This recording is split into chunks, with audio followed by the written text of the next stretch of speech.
Добрый день. Даже не знаю, с чего начать.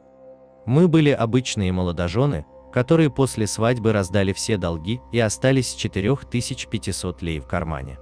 И вот сидим мы с женой, глядя друг другу в глаза, и не можем понять, как начать жить.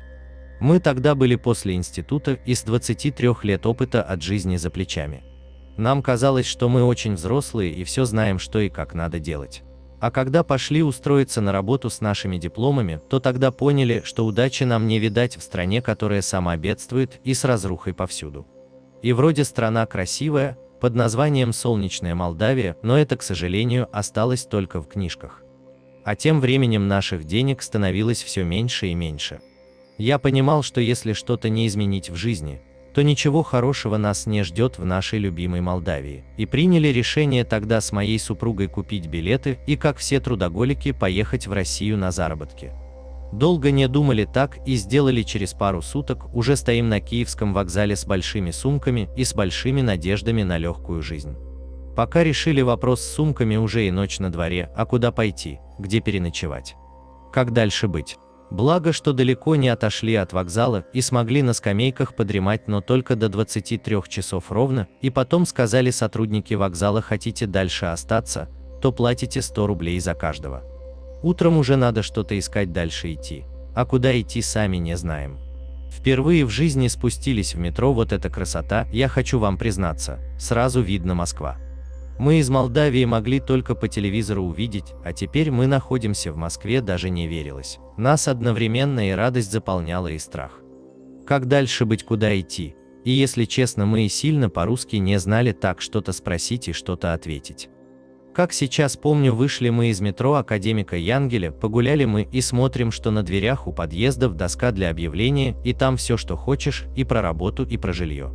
А когда стал читать и смотрим, одна женщина наклеила свои услуги. Ремонт квартир, вот это нас и осенило. Неужели мы не сможем что-то покрасить или обои поклеить?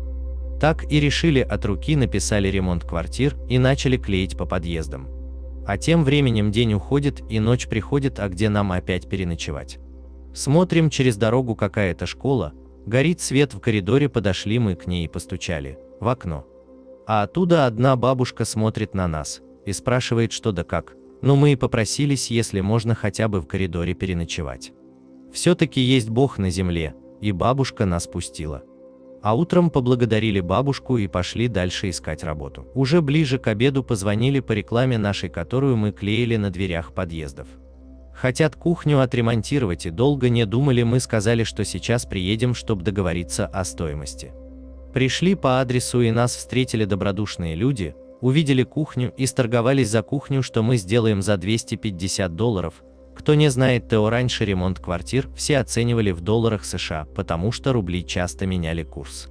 Работу нашли, а где опять переночевать? Других вариантов не было, кроме на лестничной площадке, на ступеньках подремать.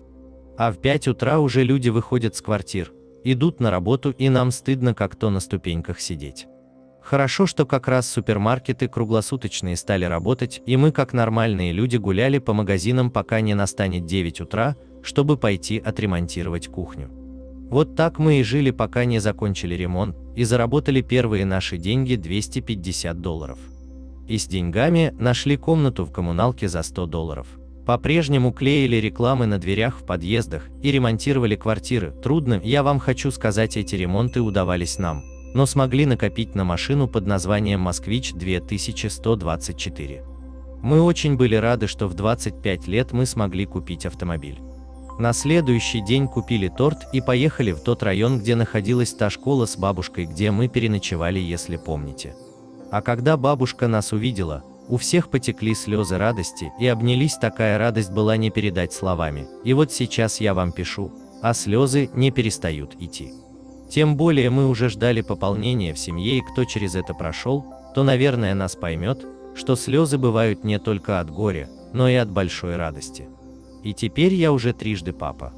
Жена моя любимая подарила мне 3 прекрасных дочерей: Диану, Полину и Аделину. С тех пор прошло почти 20 лет, но через что мы прошли, никогда и никого не забываем, и детям тоже рассказываем. Теперь мы уже стали гражданами России и купили 2 квартиры, правда не в Москве, а в Мурманске.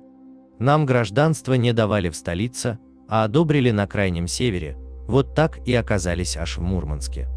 Моя супруга занимается с нашими детьми, то на танцах, то на соревнованиях, одним словом голова кругом идет. А я работаю на своей фуре и вроде немало зарабатываю, но все время кажется, что недостаточно, хочется больше. Может, вы меня осуждаете, но мое мнение таково: надо купить детям свои квартиры, чтоб они не страдали как мы и не спали в подъездах.